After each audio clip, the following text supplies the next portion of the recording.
Bom dia, meus amores. Tudo bem com vocês?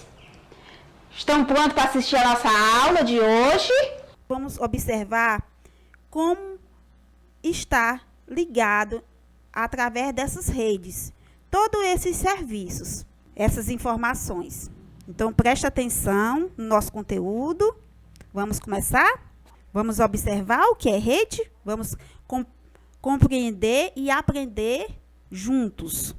Primeiro, vou contar uma história como essas redes estão ligadas. Presta atenção nesse textozinho. Uma princesa inglesa com um namorado egípcio tem um acidente de carro num túnel francês, num carro alemão com motor holandês, conduzido por um belga bêbado de uísque escocês, que era seguido por paparazzi italianos em motos japonesas. A princesa foi tratada por um médico americano que usou medicamentos brasileiros. Vocês observaram como tudo está ligado? Tudo está ligado através de quê? De redes. Observe esses nomes negritos aqui, ó. Tudo está ligado através de redes. Só referente aos transportes, meus amores. Mas as pessoas, além dos transportes, como eu havia falado para vocês, como está ligado, integrado às redes formados pelos complexos de sistemas, de fluxo de pessoa, de bens, serviços, capitais, informações que caracteriza a sociedade contemporânea. Então, tudo está ligado, tudo está integrado. Vocês observem, ó, como a tia acabou de falar, ó, tudo está ligado. Além que a tia já falou várias vezes, em contexto, em sala de aula, nas videoaulas, que nós vivemos num mundo globalizado, que tudo está integrado entre si, tudo está ligado através de redes. As cidades, ao se distribuírem, especialmente, formam uma rede urbana, com o avanço científico e tecnológico. A articulação entre as cidades se estreitou de tal maneira que hoje não existe mais lugares distantes. Isso devemos a quem? As redes que integram tudo isso a um só componente. Porque a nossa sociedade está ligada através de todos esse processo, de todo esse complexo de bens, serviços, capitais e informações. E isso se deve às redes ligadas entre si, integrada entre si. Por isso que esse espaço urbano integram as redes. Observe essa imagem, mas isso foi mudando desde o período das grandes navegações. Foi se transformando. E esse mundo que era tão grande se tornou tão pequeno que nós acabamos de conhecer inteiro através do quê? Da internet. Neste momento, vocês estão assistindo a minha aula. E isso se deve a quê? Dessa comunicação. As redes urbanas, não só de um país, mas do mundo, encontram-se praticamente articuladas e integradas. Essa integração, nós já falamos sobre ela no mundo globalizado, que nós estamos integrados da comunicação, estamos integrados através do quê? Da cultura, tecnologia. Tudo isso faz com que o mundo se torne integrado neste meio. Isto faz com que os grandes centros financeiros e de poder econômico do capitalismo enxergam grandes controles dos mercados globais, fluxo de capital, difusão e de hábitos. Para Roberto Lobato Correia, a rede urbana pode ser considerada ainda como uma forma socioespacial de relação do ciclo de exploração da grande cidade sobre o campo e os centros menores. Alguns conceitos: metrópole abriga 1 milhão de habitantes. Regiões metropolitanas, conjunto de municípios integrados a uma cidade central. Megalópole, Rio de Janeiro e São Paulo, são 25% da população e 60% da população industrial. Por que industrial? Nós vimos no textozinho da industrialização que a industrialização se concentrou na região sudeste, em especial na cidade de São Paulo, no ABC Paulista. Então, essa concentração dessas atividades industrial se concentrou na região sudeste, São Paulo e Rio de Janeiro. A mesma coisa acontece com a população. A maior concentração populacional se concentra na região sudeste, em especial Rio de Janeiro e São Paulo.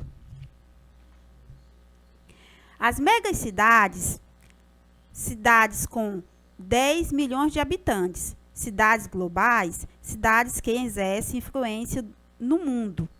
As cidades como Nova York, Tóquio, Paris, nós vimos que ela é conhecida mundialmente, então é uma cidade global. Essas cidades globais são conhecidas mundialmente e exercem influência no mundo inteiro. O Brasil destaca-se para as cidades de São Paulo, com 19,6 milhões de habitantes, e Rio de Janeiro, com 11,8 milhões de habitantes. Então, nós sabemos que a região sudeste é a mais populosa, e essa região sudeste também, por quê? Porque se concentra duas cidades que se concentra a maior população do Brasil. Cidade global, metrópole nacional, metrópole regional, centros regionais, cidades pequenas e vilas. Forma o quê? Rede urbana tradicional. Esse aqui é o modo tradicional de se organizar. Cidade global, que influencia todo mundo, é conhecido no mundo inteiro. Metrópoles nacionais, metrópoles regionais, centros regionais e pequenas cidades. Aí, meus amores, nós vimos que quando nós falamos em metrópoles nacional, nós podemos citar um exemplo de Belo Horizonte. Belo Horizonte é conhecida como uma metrópole nacional, uma rede urbana atual. Essa rede urbana atual compreende a metrópole nacional, metrópole regional, centros regionais, cidades local e vilas. Esse é o modelo atual das metrópoles global. Qual que vocês poderiam dar uma ideia de que é metrópole nacional? Então, a tia não vai falar todas essas metrópoles, porque eu quero que vocês procurem saber qual seria a metrópole nacional, metrópole regional, centros regionais, cidade local e vila. Então, mais na frente, vocês pensam um pouco, mais na frente a tia vai falar qual seria essas metrópoles nacional, regional, local e vila. Certo? Então, vamos passar para frente. Daqui a pouco a tia retorna e vocês já têm pensado qual seria, ver se vão acertar juntamente com a tia. As cidades, na economia global, as cidades globais são nós de redes urbana mundial. As megacidades são cidades com mais de 10 milhões de habitantes. Observação: uma cidade global não necessariamente é uma megacidade, ou vice-versa. Ela pode ter uma boa estrutura, uma grande população, que de mais de 10 mil habitantes, e se tornar uma megacidade. Então, meus amores, a ONU prevê para 2025, 27 megacidades, sendo 22 em países desenvolvidos. Por quê? Observe, em 2007, Tóquio tinha cerca de 35 milhões e Nova York, 19 milhões de habitantes. Então, meus amores, quando a tia coloca esse ponto de interrogação por quê, é para você pensar um pouco por que seria essa mudança. Então, meus amores, já pensaram qual seriam essas definições? Pois vamos junto com a tia conhecer? Observe que no Brasil as metrópoles nacionais são Porto Alegre, Belo Horizonte, Curitiba, Salvador, Recife, Fortaleza e Brasília. Já as metrópoles regionais, eventualmente denominadas de centros regionais, são as cidades que polarizam uma região de considerável porte no país, tornando-se uma referência econômica em nível local. Quando nós falamos em centros regionais, nós podemos citar como exemplo Aracaju, Campo Grande, Cuiabá, Florianópolis, Maceió, Natal, São Luís e Teresina. Agora, meus amores, vocês entenderam o que seria uma metrópole nacional, global, regional e centros regionais. Quando nós falamos de cidade local, é quando uma cidade de pequeno porte, mas mesmo assim ela influencia as outras cidades. Também nós podemos falar uma cidade local, podemos citar Picos e vila, vocês nem precisam falar o que seria uma vila. São pequenas cidadezinhas que são consideradas como vilas. Nós estamos falando de redes urbanas. E até a próxima aula, meus amores.